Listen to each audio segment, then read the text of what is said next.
Now, let's put into practice whatever we learned so far about the basics of the breadboard. Now, first we'll connect the Labrador to the laptop. We'll connect its USB cable. So the light is glowing, which means it's ready. Then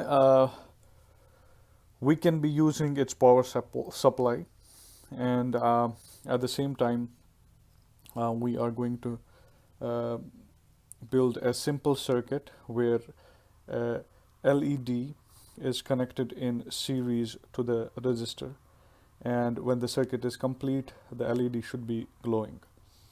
Now, the reason this is called as the power rail is because the dots next to the red line is connected to the plus VCC of the power supply, and the dots next to the blue line are connected to the ground.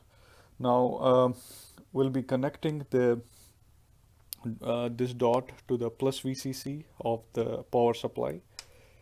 So the first line over here, the first dot here, the first dot here is the plus VCC, and then we will be connecting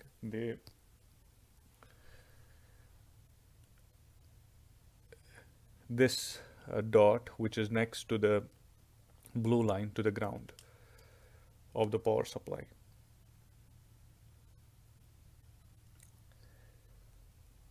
Then we'll carefully place the resistor somewhere on this portion of the breadboard, and we'll make sure that there is no short circuit. So we know that horizontally these dots are not connected, so we can place them here, anywhere.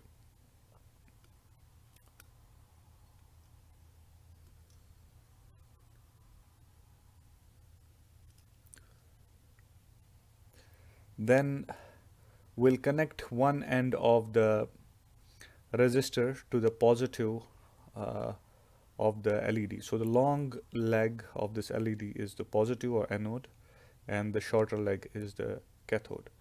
So we know that vertically in this section they are connected as a group of 5 dots. So we can place it here,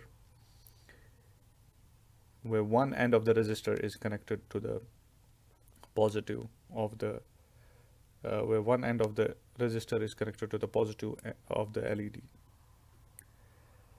Then we'll connect the plus VCC, as we know that horizontally they are all connected on the power rail. We'll connect the plus VCC to one end of the resistor, and similarly we'll connect the ground to